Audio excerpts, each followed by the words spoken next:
Aujourd'hui, je vais vous partager un guide complet pour le jeûne intermittent après 40 ans. À presque 30 ans, j'ai expérimenté le jeûne intermittent et j'ai vu tous ses bénéfices incroyables sur ma santé, mon énergie et ma silhouette. Mais je sais que passé 40 ans, les choses changent un peu, comme notamment les hormones, le métabolisme et la récupération. Tout est un peu différent, mais pas de panique. Avec les bonnes astuces adaptées à votre corps, vous pouvez obtenir des résultats spectaculaires, que ce soit sur la perte de poids, pour donner un coup de jeûne à votre organisme, ou tout simplement booster votre énergie. Dans cette vidéo, je vais vous donner toutes les clés pour réussir votre jeûne intermittent après 40 ans, quand jeûner, quoi consommer, comment rompre votre jeûne, et bien plus encore. Mais avant de rentrer dans le vif du sujet, pour ceux qui ne me connaissent pas encore, je m'appelle Florian, j'ai 29 ans et j'ai perdu 30 kilos ces 2 dernières années. Alors, si vous souhaitez vous aussi avancer dans votre perte de poids, cliquez sur le premier lien en description. Commençons maintenant le sujet de la vidéo. Alors, première partie, pourquoi le jeûne intermittent est-il différent après 40 ans? À cet âge, votre corps subit des fluctuations hormonales et enzymatiques.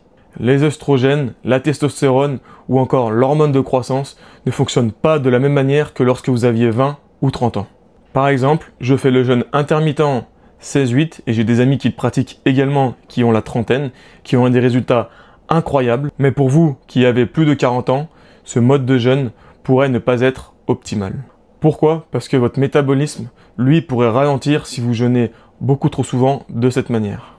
Par exemple, pour moi qui ai presque 30 ans, je peux me permettre de jeûner tous les jours sans trop y penser. Par contre, quand vous avez 40 ans et plus, il faut changer sa stratégie pour maximiser tous les effets suivants. Améliorer la composition corporelle, donc c'est-à-dire avoir moins de matière grasse et plus de masse musculaire. Améliorer les effets anti-âge, donc pour permettre de paraître plus jeune aux yeux des autres, notamment au niveau de votre peau et à l'intérieur de votre organisme pour qu'il fonctionne beaucoup mieux. Et même booster votre hormone de croissance pour vous sentir beaucoup plus jeune.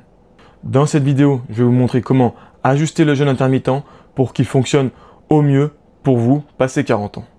Deuxième partie, à quelle fréquence et combien de temps jeûner? Passons à la première astuce. Si comme beaucoup de jeunes, vous jeûnez tous les jours pendant 16 heures et vous mangez pendant seulement 8 heures, donc vous pratiquez la méthode la plus connue, à savoir le jeûne intermittent 16-8, vous risquez donc de fatiguer votre métabolisme. À la place, ce que vous pourriez faire, c'est jeûner seulement 3 à 4 fois par semaine, donc 3 ou 4 jours par semaine, et vous faites des jeûnes un petit peu plus prolongés, à savoir 20 à 24 heures de jeûne. Par exemple, vous pourriez très bien prendre un jour au hasard, vous prenez votre dernier repas le soir à 20 heures, et vous ne mangez pas avant le lendemain soir à 20 heures. Donc ça vous fait passer sur le régime, donc sur le jeûne intermittent, au MAD, One Meal a Day, donc un repas par jour. Vous pouvez le faire 3 à 4 fois par semaine, comme je vous le disais avant, ou au début commencer à l'implémenter au fur et à mesure. Donc par exemple, la première semaine, vous le faites une fois si vous n'êtes pas habitué, la deuxième semaine 2 fois, et ainsi de suite. Pourquoi? Parce que des jeûnes plus longs stimulent ce qu'on appelle la réponse des télomères, qui eux sont comme des capuchons protecteurs de votre ADN. Plus ils sont longs, ces télomères, plus vos cellules resteront jeunes et résistantes aux différentes maladies. Une étude menée sur des femmes de 49 à 57 ans pratiquant les jeûnes prolongés de 24 à 48 heures a montré des signes d'amélioration de leur santé globale. Moins de cholestérol LDL, plus d'adiponectine, qui est une hormone qui régule le sucre et les graisses, et une meilleure sensibilité à l'insuline, donc beaucoup moins de chances d'avoir le diabète de type 2. Ensuite, jeûner tous les jours après 40 ans peut ralentir votre métabolisme, alors que si vous alternez des périodes où vous jeûnez pendant des jours complets et des périodes où vous avez des jours normaux, donc vous mangez toute la journée, ça peut éviter ces effets négatifs. Par exemple, un jour vous jeûnez pendant 20 heures et le lendemain vous mangez simplement toute la journée normalement à votre maintenance calorique. De cette manière, ça gardera votre métabolisme en feu. À 29 ans, je peux jeûner tous les jours sans trop m'inquiéter, mais pour vous, cette alternance est la clé pour des résultats durables. Beaucoup de personnes, en essayant cette technique, ont réussi à relancer leur perte de poids où ils avaient atteint un plateau depuis un certain temps et ils se sentent beaucoup plus énergiques. Troisième partie, que consommer pendant le jeûne? Pendant le jeûne, il faut garder les choses simples. Pour moi, à 29 ans, je m'en tiens à l'essentiel, comme je vous l'ai déjà dit dans plusieurs vidéos, à savoir consommer de l'eau plate, de l'eau pétillante, du café noir donc sans sucre et du thé aussi sans sucre. C'est pareil pour vous après 40 ans, mais il y a un point essentiel à ajouter, le sel. Votre système nerveux et vos électrolytes ont besoin d'un coup de pouce passé 40 ans. Donc ajoutez simplement une cuillère à café de sel de qualité comme par exemple le sel de l'Himalaya ou du sel de mer celtique par litre d'eau que vous buvez. Ça évite la fatigue, les crampes ou cette sensation de raideur que vous pouvez avoir. Attention aussi à la caféine. Pour ma part, à 29 ans, je peux me permettre d'en boire une quantité assez grande, mais après 40 ans, votre corps est beaucoup plus sensible à l'adrénaline. Trop de caféine peut surcharger vos glandes surrénales et donc vous mener à une fatigue chronique. Donc limitez seulement le café ou le thé au matin et ne consommez plus du tout ces substances l'après-midi. De cette manière, ça boostera votre métabolisme au bon moment et évitera de perturber votre sommeil ou vos hormones. Et enfin, évitez les suppléments durant votre jeûne, surtout les antioxydants comme les vitamines C et les vitamines E, qui réduisent le stress métabolique du jeûne sur votre corps, qui lui est essentiel pour activer vos défenses naturelles et votre système immunitaire. Quatrième partie, l'importance de l'exercice à jeun. Un autre point clé très important, à 29 ans, j'adore m'entraîner le matin à jeun et c'est encore plus important de le faire après 40 ans. Pourquoi? Parce que quand vous faites du sport à jeun, vous allez utiliser 2 à 3 fois plus qu'en temps normal vos graisses stockées dans votre corps. Bien sûr, pour des effets optimaux, il faudra cumuler ce jeûne et cette activité physique à jeun avec une restriction calorique si votre objectif est de perdre du poids. Et pour cette activité physique à jeun, je vous rassure tout de suite, vous n'avez pas besoin de vous épuiser pendant des heures. Une simple marche matinale ou une séance de yoga de 30 minutes peut suffire. À cet âge, préserver vos articulations et votre énergie est crucial, donc pas besoin de pousser la machine à fond. En tant que trentenaire, je peux me permettre des séances très intenses le matin, mais pour vous, c'est une autre histoire. L'objectif est de maximiser les bénéfices avec un effort modéré. Ça vous permet de rester actif, de brûler des graisses et de profiter du reste de votre journée. Cinquième partie, comment rompre le jeûne correctement. Quand vous rompez votre jeûne, c'est un moment clé. Il faut que vous y alliez progressivement, notamment avec un premier repas riche en protéines.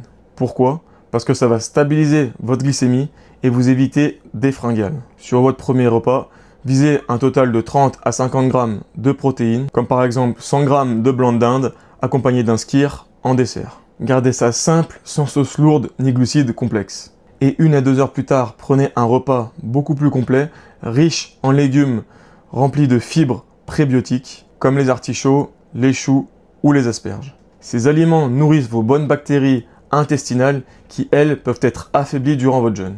Les artichauts, par exemple, stimulent la production de bile, ce qui aide à digérer les graisses et éviter les inconforts digestifs. Sixième partie, évitez les céréales et diversifiez les protéines. Un conseil important pour le jour où vous rompez votre jeûne, évitez les céréales comme le riz, le blé, le quinoa ou le maïs. Ces aliments contiennent des lectines ou du gluten qui peuvent causer une inflammation intestinale. Et surtout après un jeûne où votre corps est resté beaucoup plus sensible. Donc préférez des glucides comme la patate douce par exemple, qui sont plus doux pour votre système digestif. Pensez également à bien varier vos sources de protéines. Par exemple, un jour vous prenez du bœuf, le lendemain du poulet, le surlendemain vous êtes plus sur le poisson, etc. En plus de vous aider justement à adhérer à votre diète, ça soutiendra la diversité dans votre microbiote intestinal, ce qui est essentiel pour votre santé au global et votre immunité.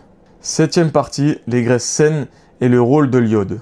Ne craignez surtout pas les graisses saines et encore moins passé 40 ans. Les graisses saturées comme celles du beurre ou de la viande de qualité ne sont pas vos ennemis, bien au contraire. Elles soutiennent la gaine de myéline autour de vos nerfs, essentielle pour une bonne signalisation nerveuse. Oubliez le mythe des graisses qui bouchent les artères, parce que c'est l'inflammation souvent causée par le stress ou le sucre qui pose problème. Et le jeûne intermittent réduit justement cette inflammation, alors profitez-en pour manger des graisses saines. Pensez également à ajouter des aliments riches en iode comme par exemple les algues, parce que l'iode est crucial pour votre thyroïde. La thyroïde régule votre métabolisme et à partir de 40 ans, elle peut ralentir. Donc intégrer des iodes dans votre quotidien est essentiel. Neuvième partie, prendre une pause alimentaire. C'est crucial, toutes les 5 à 6 semaines de jeûne, n'hésitez pas à prendre 1 ou 2 semaines de repos. Pendant cette période, revenez à une alimentation normale, sans restriction calorique. Donc vous mangez simplement à votre maintenance sans vous prendre trop la tête. Parce qu'une étude appelée Matador a montré que ces pauses réduisent justement la perte musculaire et limitent la reprise de graisse en relançant votre métabolisme. Parce que votre métabolisme s'était accoutumé à faire ce fameux jeûne tous les jours. Après 40 ans, ces pauses sont essentielles pour éviter un ralentissement métabolique et maintenir vos résultats sur le long terme. Et voilà pour ce guide complet du jeûne intermittent après 40 ans. Pour rappel, si vous jeûnez 3 à 4 fois par semaine, consommez des protéines maigres, évitez les céréales, vous intégrez des graisses saines et vous pensez à prendre des pauses, alors vous allez booster votre santé, votre énergie et votre silhouette. À 29 ans, j'ai déjà vu les bénéfices du jeûne sur moi et je suis convaincu que ça peut transformer votre vie même après 40 ans. Pour aller plus loin dans le sujet et si vous souhaitez perdre du poids, regardez le premier lien en description où je vais rédiger les bases pour perdre du poids et éviter les erreurs que j'ai pu faire quand j'ai perdu ces 30 kilos durant ces 2 dernières années. Laissez-moi un commentaire sous cette vidéo pour me dire si vous avez aimé ce sujet et si vous aussi vous pratiquez le jeûne intermittent, peu importe votre âge. Merci de m'avoir suivi et à très bientôt.